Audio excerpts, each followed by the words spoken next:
This is Dr. Emeka with Vessel Longevity, here to talk to you about healthier aging with hormone optimization.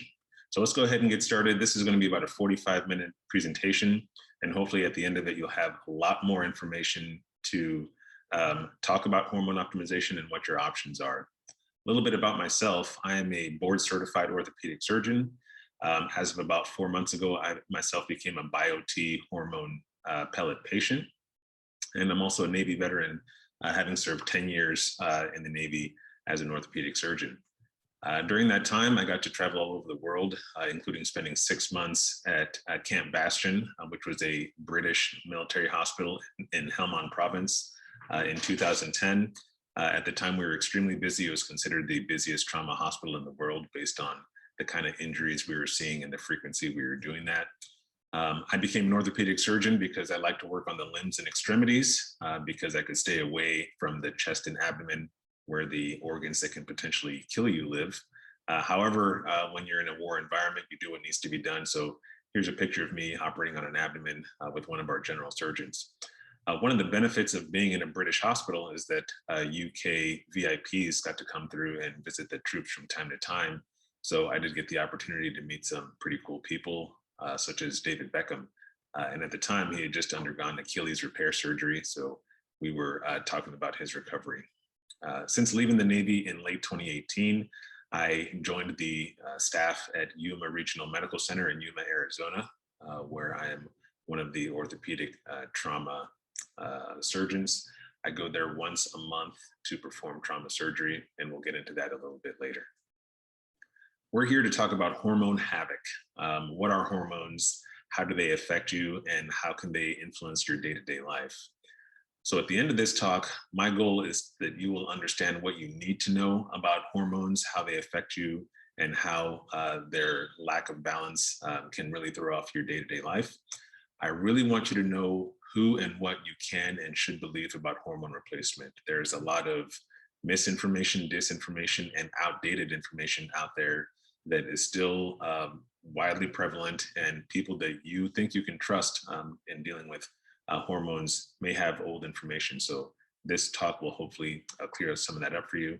And then finally, I want you to know what you can potentially do if you're worried about your hormone levels and are seeking to optimize them for yourself. So what are hormones? Essentially, hormones are a chemical messenger that your endocrine glands secrete throughout the entire body. Think of them as a key, and the target organ has a lock that key can fit into. So essentially, when your endocrine gland secretes a hormone, it goes to a target organ. That hormone binds to a receptor on that organ and then leads to whatever effects that hormone does to that organ. So one of the chicken and the egg type questions we typically ask is, do we age because we lose our hormones, or do we lose our hormones because we age? Hormones essentially dictate how you feel. So all of my hormone clients, my first question to them is always going to be, how are you feeling? Are you feeling like this? Are you feeling agitated, on edge, frustrated? Do you lose patience easily? If so, your hormones may be affecting that. Or do you feel like this? Do you feel connected? Do you feel energized? Your hormones affect that too. Do you feel like this? Fatigued, off balance, brain fog, cloudiness? Or do you feel like this? Do you feel motivated? Do you feel connected? Do you feel happy? Again, all of these factors and feelings can be influenced by your hormones. These are the typical symptoms that people with hormone imbalance can often feel. And some of these may look really familiar. They include fatigue in the middle of the day. You just crash, a couple hours after lunch, and you have no specific reason why. Ironically, hormone imbalance can also lead to waking up in the middle of the night, even though you were fatigued and tired when you went to bed, and then you can't fall back asleep. Hormone imbalance can lead to mood swings, anxiety, depression. It can cause memory loss or brain fog. In some cases, it can cause hot flashes and night sweats. It can definitely cause stubborn weight gain, especially in that spare tire area in the midsection that is difficult to get rid of, whether you watch your diet or exercise more. Hormone imbalance can definitely cause joint pain, and then we're all familiar with the sexual dysfunction and decreased sex drive that can come with hormone imbalance. So All of these things can be involved in your hormonal system and can affect you on a day-to-day basis. With BioT, we work to balance primarily testosterone, estrogen, and thyroid hormone. And we do that by also incorporating some medical grade nutraceuticals to improve the results of hormone replacement. So now let's talk about a few of the clinical entities involved with hormone imbalance. And we'll start with andropause, which is also called menopause, or the male form of menopause. 20% of males over age 50 have low testosterone, and they found that low testosterone levels are more commonly seen in men with diabetes, high blood pressure, sleep apnea, heart disease, and other chronic conditions. And this isn't just a random correlation. They actually go hand in hand. So lower testosterone levels can lead to an increase in these chronic medical conditions. So let's talk a little bit more about testosterone. What does it do? Well, in men and women, testosterone shows significant symptom relief and protection of the organs that are important to you. This includes the bones, the brain, the breast, and the heart. Testosterone is present in both men and women. And while we know men will start losing their testosterone production about 1 to 3% per year starting at age 30, women lose significantly more testosterone earlier in life. So women will lose 50% of their testosterone production per year from their 20s through their 40s. That is significant. This slide starts to correlate testosterone levels with chronic disease. So this is a really important slide. As you can see on the right, when a man's testosterone drops below 900, we find an increased incidence of Alzheimer's disease. Okay. When the man's testosterone drops below 600, there's an increased risk of mortality, which is overall death. When the testosterone drops below 450, there's an increased incidence of type 2 diabetes, and below 380, there's an increased risk of coronary heart disease and heart attacks. On the left side of the slide, you see a lot of the clinical entities that can be involved with low testosterone production. This includes dyslipidemia, which is essentially a cholesterol imbalance, atherosclerosis and arterial stiffness, which is hardening of the arteries. There's a tendency for more abdominal obesity. And then there's also sarcopenia, which is a fancy medical term for muscle loss and muscle wasting. What this leads to is weakness and an increased likelihood of sustaining a fall. Fall injuries may lead to fractures, which can further lead to a downward decline in overall health. So what are the positive effects of testosterone on men and women? Well, overall, testosterone will increase your energy and your vitality and your zest for life. It improves your overall feeling of well-being. It's fantastic for relieving anxiety and depression, and it's great for mood. So whether it's improving your positive feelings or improving memory or your focus or your mental clarity, testosterone is helpful for all that. And then of course, testosterone will also increase your libido or your sex drive. Now, everything on the left side of this slide are essentially the quality of life factors that testosterone can help. Over on the right side of this slide, though, for me as a doctor is more important because the right side of the slide indicates the things that can potentially shorten or end your life. So testosterone is fantastic for protecting breast tissue, the prostate, the brain, the heart, and the bone. It increases increases bone and muscle strength and reduces body fat and lowers the bad cholesterol.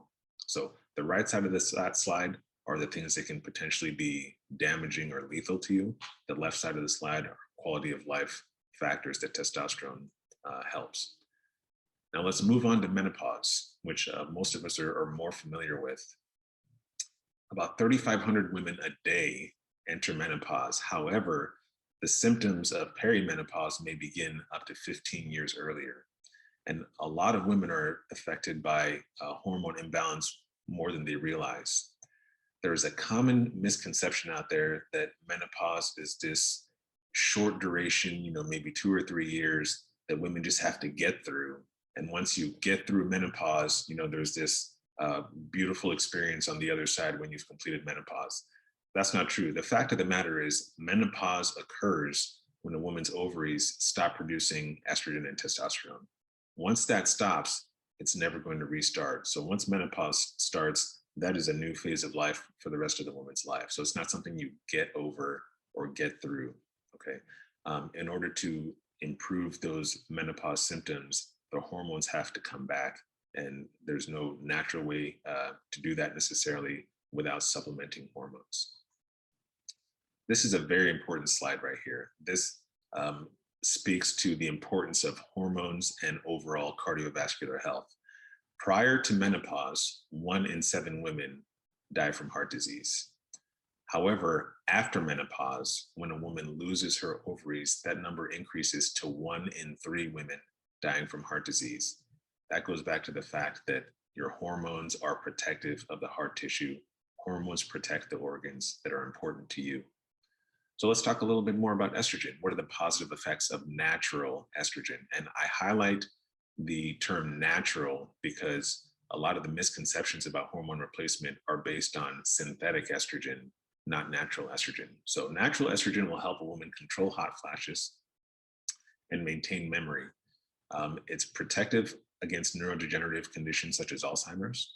It also increases collagen production in the skin, which is what keeps the skin nice and elastic and youthful looking.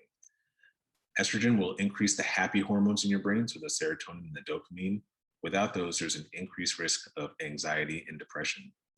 Estrogen is also fantastic for maintaining bone density and bone strength, and it maintains a healthy cholesterol balance, so increasing the good HDL and lowering the bad LDL cholesterol.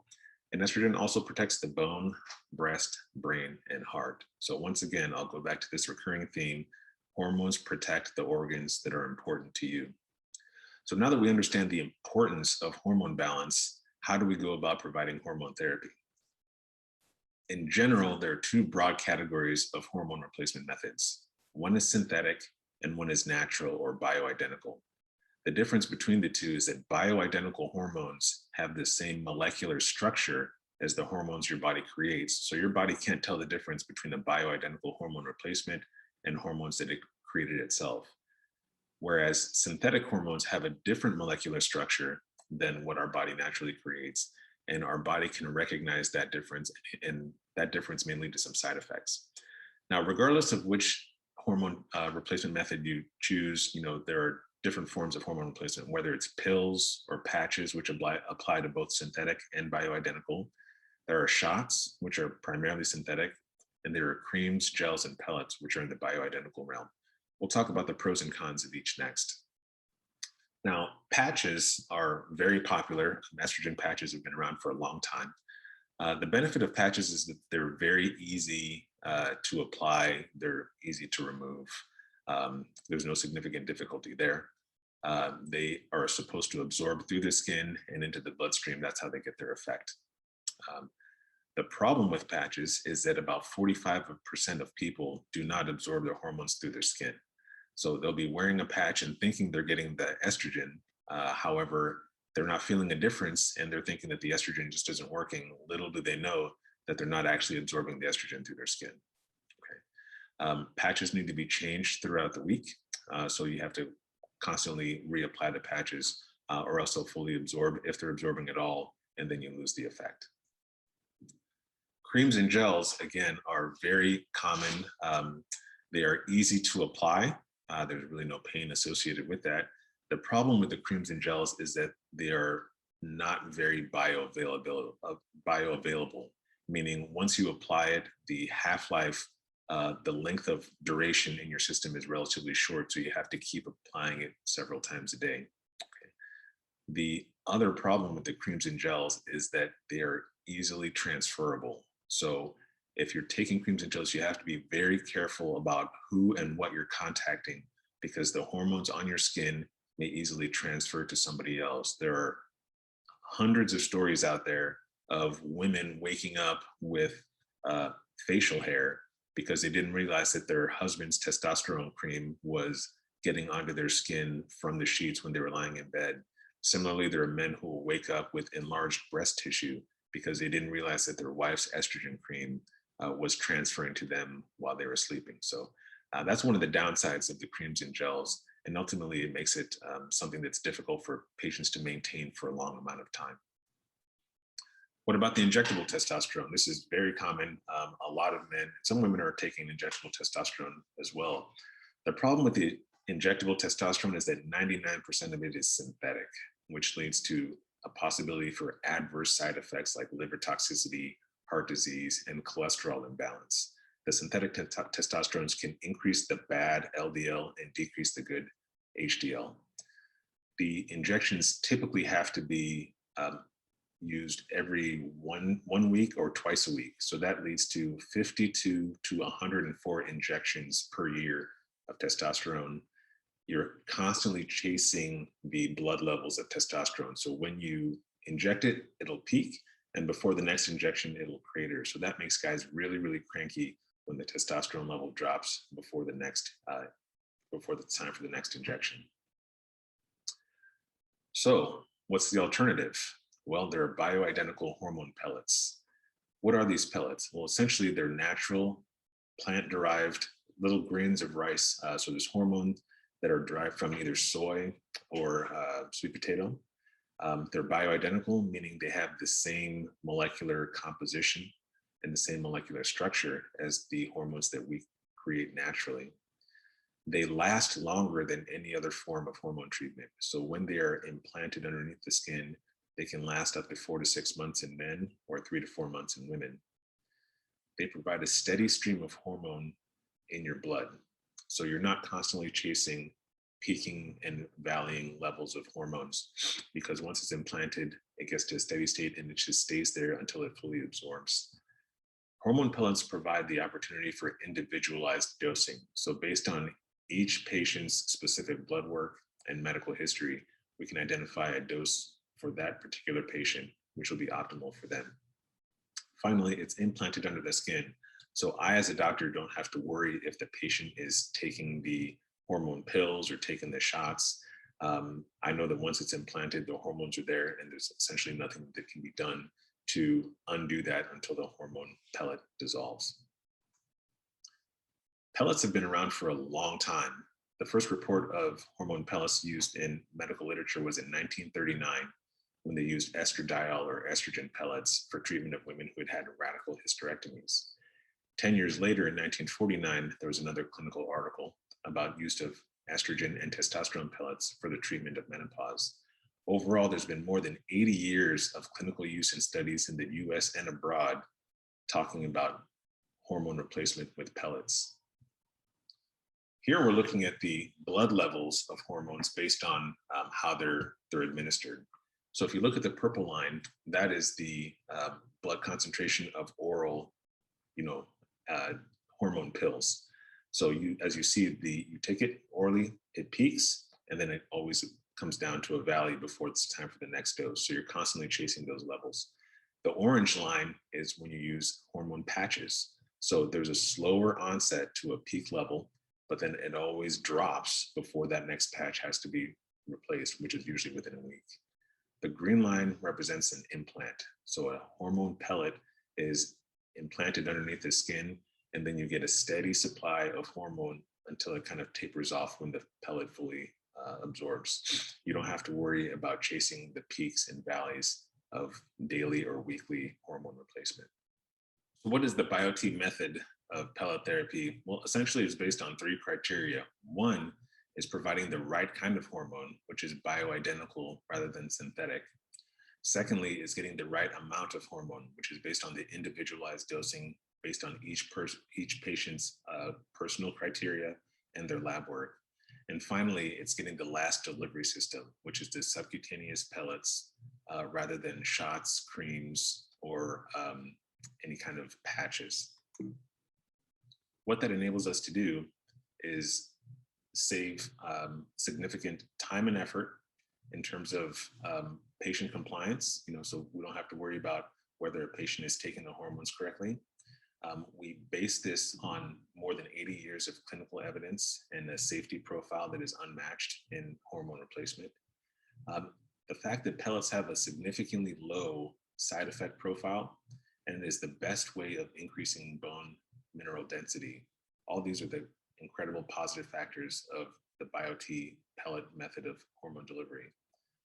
The other thing that is extremely important is that bioidentical pellets show no evidence of increased breast cancer risk, no evidence of increase in blood clots, heart attacks, and strokes.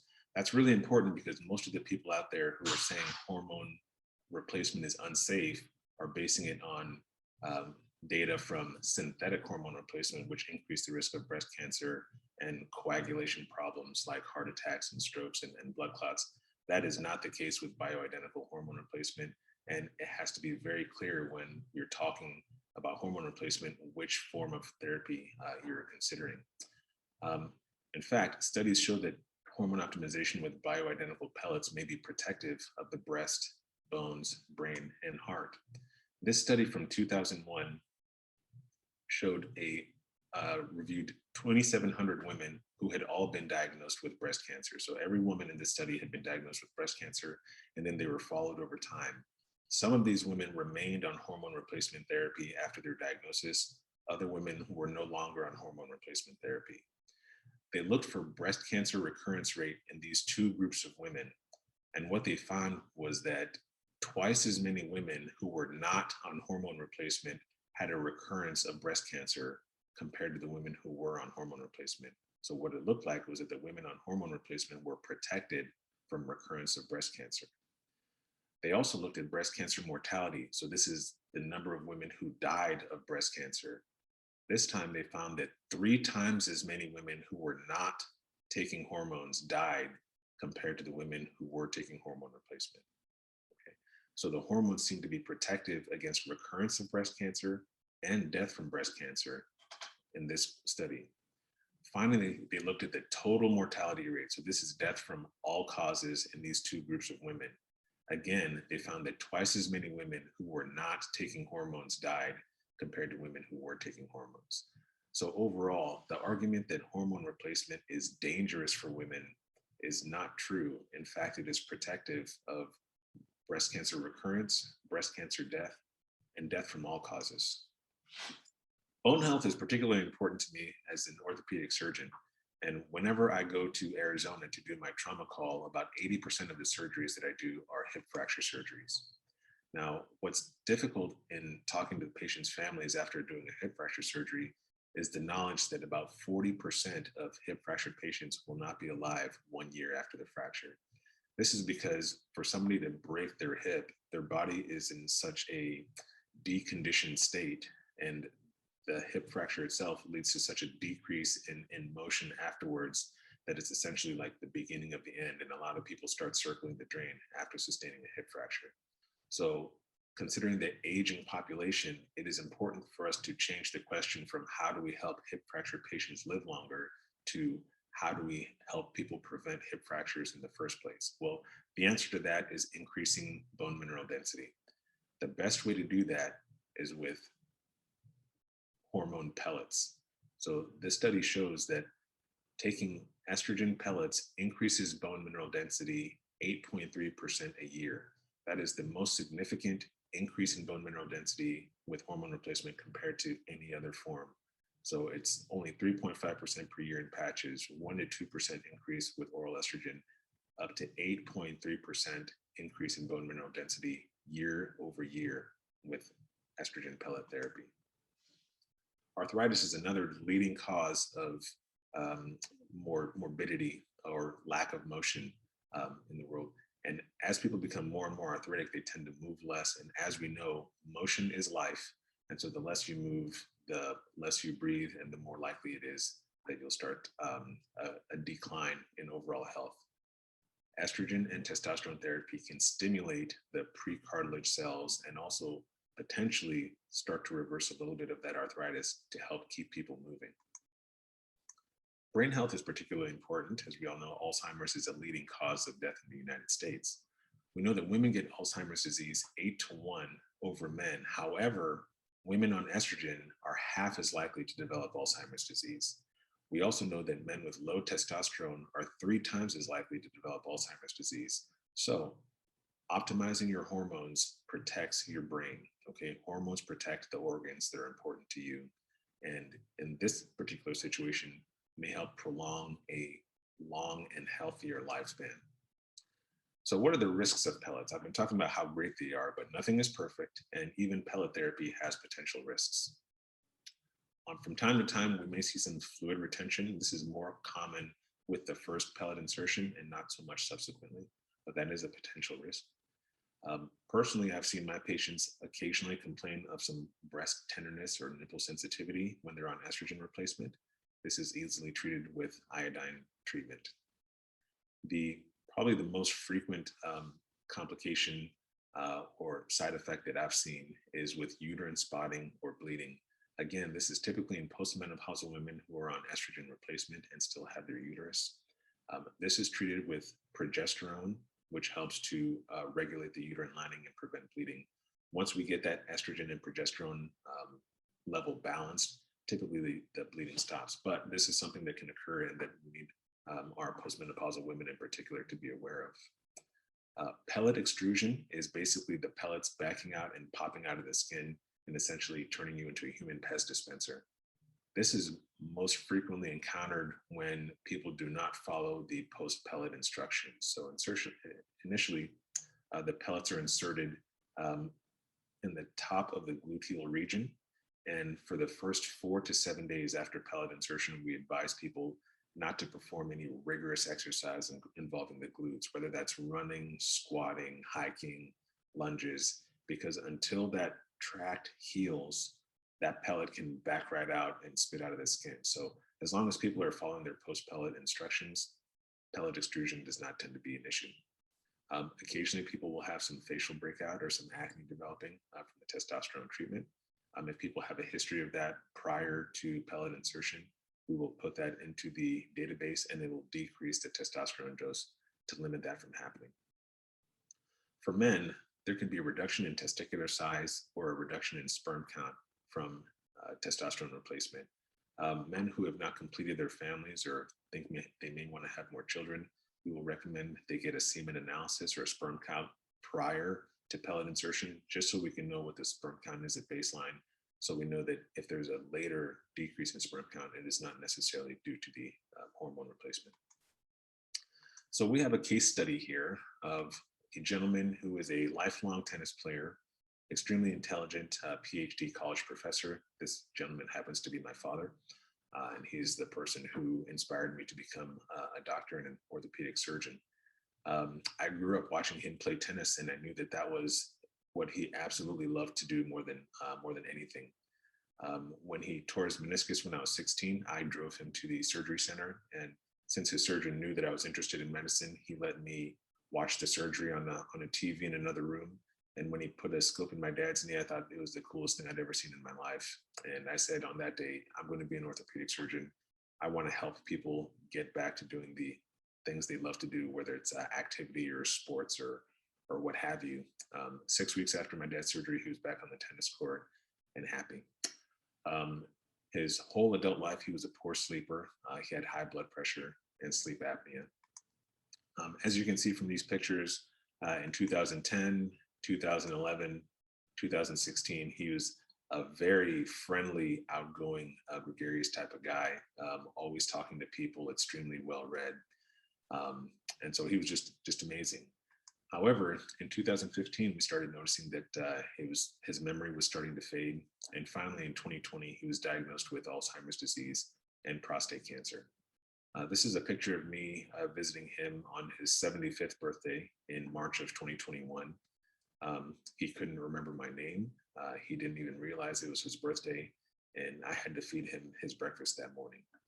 So this is somebody who went from being super intelligent, very engaged, extremely sharp, and essentially the leader of our family, to being somebody who hasn't left his bedroom in weeks and needs to be tended to 24/7. To my knowledge, he never had any kind of hormone testing and never had any kind of hormone optimization treatment. I cannot say for a fact that that would have prevented him from being in this current state. However, I will say that if I knew 10 years ago what I know now, I would have had his hormones tested and I would have put him on hormone replacement therapy in the hopes that we could avoid his current situation right now.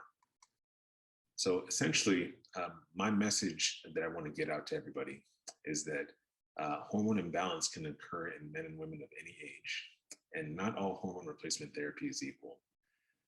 A lot of people kind of associate memory loss and difficulty moving and pain with aging, and they think that those are inevitable changes. They are not inevitable changes. This loss of vitality associated with aging is not inevitable. In fact, it is preventable. And in order to do that, people need to get tested and get treated. Once you know all the information and the potential treatments, you can live life on your own terms. So at Vessel Longevity, we provide the lab testing and the full spectrum of hormone optimization to help you or your loved ones live their very best life. Thanks. I hope you got a lot out of this presentation. If you have any questions, please come visit us on our website, vessel-tx.com, or call or text us at 512-337-7722. We would love to bring you in for a free consultation, get your labs tested, and see if we can help you with hormone optimization. Thanks a lot.